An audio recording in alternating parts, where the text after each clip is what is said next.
Narendrabhai, TV9 માં આપનું ખૂબ સ્વાગત છે। અત્યારે જે રીતે રાજ્યમાં તમે વરસાદની પરિસ્થિતિ જોઈ રહ્યા છો એને લઈને તમે શું કહેવા માંગશો? સ્પષ્ટ એટલું કહેવા માંગુ છું, પહેલા તો જે લોકો મુશ્કેલીમાં છે એ લોકોએ પોતાની જગ્યા ઉપર રહીને મેસેજ દ્વારા, ફોન દ્વારા કે વોટ્સઅપ દ્વારા મેસેજ મૂકી, ટેક્સ્ટ મેસેજ લખી સરકારી તંત્રમાં મોકલવાનો પ્રયાસ કરવાનો। હવે વરસાદ બંધ છે, આવતા 2 દિવસમાં વરસાદ નથી પડવાનો। ભારત દેશમાં એકમાત્ર વડોદરા શહેર એવું છે કે જ્યાં વરસાદ નથી પડતો, ત્યારબાદ પૂર આવે છે। એનું એકમાત્ર કારણ છે કે અમારું આજવા સરોવર જે પીવાના પાણીની વ્યવસ્થા માટેનું સરોવર એ અર્ધન ડેમ હોવાથી એની પાણી સંગ્રહવાની કેપેસિટી ઓછી છે। એને વધારવાની, એને ડેવલપ કરવાની કોશિશ આજ દિન સુધીમાં 30 વર્ષના શાસકોએ કરી નથી। એના કારણે ત્યાં ઉપરવાસમાંથી કેચમેન્ટ એરિયામાંથી ભેગેલું થયેલું પાણી વડોદરાની અંદર આવે છે અને વડોદરા શહેરના નીચાણવાળા વિસ્તારો અને તમામ વિસ્તારો ડૂબી જાય છે। વરસાદના કારણે વડોદરા શહેરમાં ટાઉન ડેવલપમેન્ટ ન કરવાના કારણે કુદરતી કાંસો, નદીઓ, તળાવો પૂરી દેવાના કારણે તમામ સોસાયટીઓમાં કમર સુધી પાણી અને લાખો રૂપિયાનું, કરોડો રૂપિયાનું નુકસાન થયું છે।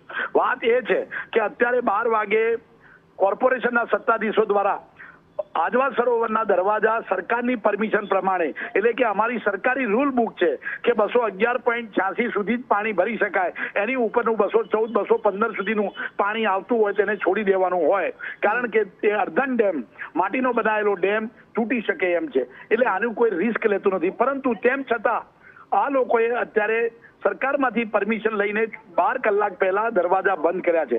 જો આ 24 કલાક પહેલા જો આ પરિસ્થિતિ કરી હોત તો કદાચ વડોદરા શહેરમાં કરોડો રૂપિયાનું નુકસાન ન થયું હોત અને તમામ લોકો બચી શક્યા હોત, કારણ કે વરસાદ ન હોય, તડકો પડતો હતો 24 કલાકમાં, ત્યારે વડોદરા શહેર ધીરે ધીરે ડૂબતું હતું। આ અમારી કરુણતા છે, આ વડોદરા શહેરનું મેનેજમેન્ટ છે। આવા સમયે મારે રાજનીતિ નથી કરવી, પણ ચોક્કસથી હવે વડોદરા શહેરના નાગરિકો ભારતીય જનતા પાર્ટીના 30 વર્ષના શાસનમાં અમે જવાબ માંગવા માંગીએ છીએ કે જ્યારે વરસાદ ન પડતો હોય ને તમને ખ્યાલ છે કે વિશ્વામિત્રીનો જે પ્રોબ્લેમ છે, વિશ્વામિત્રી નદી સાંકડી છે, એમાં તમે એન્ક્રોચમેન્ટ છે અને જે આજવા સરોવરને તમે ડેવલપ નથી કરી શક્યા, તમે કરોડો રૂપિયાના 300, 400 કરોડના બ્રિજ બાંધો છો, પરંતુ તમે આજવા સરોવરને સ્ટ્રેન્થન કરી શકતા નથી, જે અમારી જીવાદોરી સમાન છે। 100 વર્ષથી વડોદરા શહેરના નાગરિકોને 50% નાગરિકોને પાણી, એટલે વડોદરાની વસ્તી 22 કરોડની હોય, 10 લાખ લોકોને પીવાનું પાણી પૂરું પાડે છે, એવું સરોવરને તમે ડેવલપ નથી કર્યું। તમે લોકોને ખાલી ફોટા પડાવી, મોટા બ્રિજો બાંધી લોકોને આકર્ષવા માંગો છો,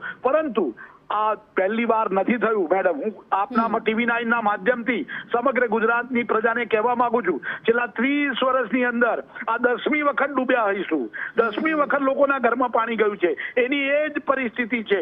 કોઈ વ્યવસ્થા કે કોઈ સુધારો કે કોઈ વિકાસ થયો નથી। અને મેં ફરીથી કહેવા માંગુ છું કે આ દેશનું એકમાત્ર શહેર છે કે જ્યાં વરસાદનું એક ટીપું ન પડતું હોય, 24 કલાક વરસાદ ના હોય, ત્યારે આજવા સરોવરનું પાણી જ્યારે વડોદરા શહેરમાં આવે ત્યારે શહેર આખું ડૂબી જાય છે। નરેન્દ્રભાઈ, આપ એવું કહેવા માંગો છો કે પૂર પહેલા જો પાળ બાંધી લીધો હતો ત્યારે વડોદરાવાસીઓને કદાચ આટલી મુશ્કેલીનો સામનો ના કરવો પડ્યો હોત? ચોક્કસથી। હું તો હજી, તમે આ લોકો પાસે કોઈ દ્રષ્ટિ જ નથી, આ પહેલી વારની ઘટના નથી। તમને એક જ પ્રશ્ન હું પૂછવા માંગુ છું અને દર્શકો દ્વારા જણાવવા માંગુ છું કે જો તમે 24 કલાક પહેલા આ જે આજવા સરોવરના તમે દરવાજા બંધ કર્યા હોત તો આ પરિસ્થિતિનું નિર્માણ ન થયું હોત। વરસાદ વધારે પડે, સ્વાભાવિક છે કે પાણી ભરાય, પણ પાણી સોસાયટીઓમાં કમર સુધી પાણી ભરાય એ પ્રકારની આ વ્યવસ્થા છે। એટલે મારું કહેવાનું મેળવ્યું છે કે આ લોકોએ જો સાવચેતીના પગલા દ્વારા, કે તમને ખબર જ છે કે તમે 214 ફૂટ, 15 ફૂટ પાણી ભરાઈ ગયું છે અને એ તમે 212 ફૂટ સુધી રાખીને છોડવાના છો, અને તમને ખબર હોય કે વડોદરા શહેર ડૂબવાનું છે, વિશ્વામિત્રીના નીચાણના વિસ્તારો તો ડૂબવાના જ હતા, તમે ડિઝાસ્ટર મેનેજમેન્ટની વ્યવસ્થા શું કરી? તમે કેટલી આર્મીની ટુકડી બોલાવી? તમે કેટલી NDRF બોલાવી? તમે કયા પ્રકારની વ્યવસ્થા ઉભી કરી? તમારી પાસે કોઈ આયોજન નથી। તમે હંમેશા વડોદરા વાસીઓને ડૂબાડો છો। તમે લોકોને પછી એવું કહો આ તો કુદરતી સર્જિત હોનાર જ છે એમ કરીને ખપાવી દો છો। આ સંપૂર્ણ રીતે માનવ સર્જિત હોનાર જ છે અને આ હોનાર આ વખત નથી। તમે 2019 તમે પેપરો વાંચી લો। નરેન્દ્રભાઈ, અત્યારે આપણી બધાની પ્રાયોરિટી એ જ છે કે વડોદરાના લોકો અત્યારે જે મુશ્કેલી વેઠી રહ્યા છે એ મુશ્કેલી ના વેઠે, એટલે અત્યારે જે પાણી ભરાયા છે એ પરિસ્થિતિમાંથી જો જલ્દી જ વડોદરાવાસીઓને બહાર કાઢવા હોય તો તમે શાસક પક્ષને કયા સૂચનો આપવા માંગો છો? કેમ કે જે થઈ ગયું છે એ મુશ્કેલી સહન કરી રહ્યા છે લોકો, પરંતુ હવે એ મુશ્કેલીમાંથી બહાર આવે એ માટે તમે શું સૂચના આપવા માંગો છો અમારા માધ્યમ દ્વારા? વાત કરવા માંગુ છું। પહેલી વાત તો એ છે કે અમે સામાજિક રીતે પબ્લિક લાઈફના માણસો છીએ, નેતા છીએ. અમે પાણીમાં કેટલા કલાક લોકોને મદદ કરી શકીએ, અમે કેટલી વાર અમારા ફોન પર તમે મેસેજ કરી શકીએ. અમે માનસિક રીતે બીમાર થઈ ગયા છીએ. કારણ શું છે?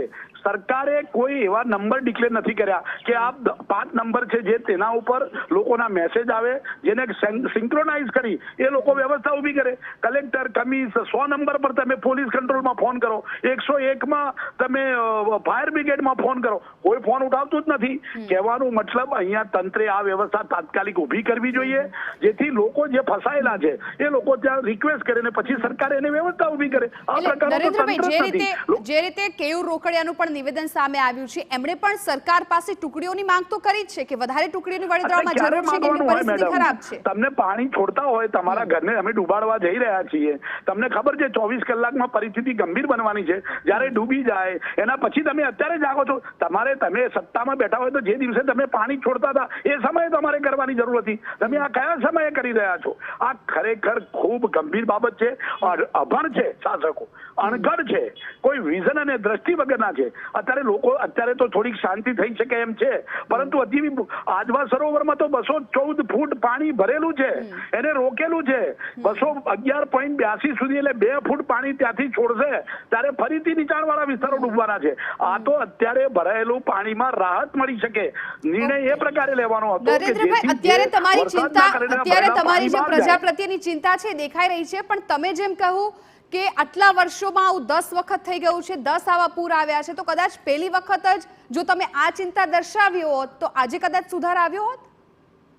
બેન, આ બાબતે મેમોરેન્ડમ, આંદોલનો, પ્લાનિંગ, વ્યવસ્થા, વિશ્વામિત્રી નદીનું કેવી રીતે આયોજન કરવું જોઈએ, તમે અમારા ફેસબુક ઉપર જાઓ. 2019માં તમે અત્યારે મારા ફેસબુક ઉપર જાઓ, તમે 2019ના પ્રેસ કટિંગ જુઓ, તમે 2005ના પ્રેસ કટિંગ જુઓ, દરેક વરસાદના પ્રેસ કટિંગ જુઓ.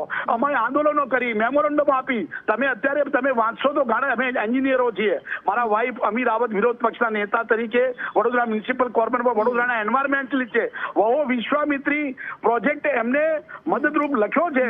તમે ડેવલપ કરી શકો છો. આ સૂચનો, આ આંદોલનો આ સત્તાધીશોને આપી દીધા, પણ લોકો એમને વારંવાર તમે બરાબર શાસક પક્ષને એવું કહી નથી શક્યા કે જનતાની આ મુશ્કેલી છે, વિરોધ નથી કરી શક્યા, જનતા પક્ષ સાથે ઉભા નથી રહી શકતા, અથવા તો એ લોકો સાંભળતા નથી. બંનેમાંથી કોઈ એક વાત હોઈ શકે. કરી બેસે છે. અમે શું કરી શકીએ? અમે કહીએ કે અજવા સરોવરને ડેવલપ કરો, અજવા સરોવરને સ્ટ્રેન્થન કરો, વહુ વિશ્વામિત્રી પ્રોજેક્ટ લાવી વિશ્વામિત્રીને ડેવલપ કરો. કશું જ કરવામાં આવતું નથી. લોકોને મૂર્ખ બનાવે છે. વિરોધ પક્ષને કોઈ સાંભળતું નથી. અમારી રજૂઆતો પેપરમાં છપાય, મીડિયામાં છપાય, લોકો વચ્ચે જાય, 2 દિવસ તેની અસર થાય, 3જા દિવસથી શાસકો પોતાની રીતે નિર્ણય લે છે. બિલકુલ ઠીક છે. નરેન્દ્રભાઈ, આભાર આપનો અમારી સાથે વાતચીત કરવા બદલ. તો જે રીતે અત્યારે કોંગ્રેસ નેતા નરેન્દ્ર રાવલ પણ કહી રહ્યા છે કે જે અત્યારે સ્થિતિ છે એ આજકાલની નથી, 30 વર્ષથી આ સ્થિતિ છે ને આવું 10 વખત બની ચૂક્યું છે, પરંતુ શાસક પક્ષ છે કોઈનું પણ સાંભળવા તૈયાર નથી.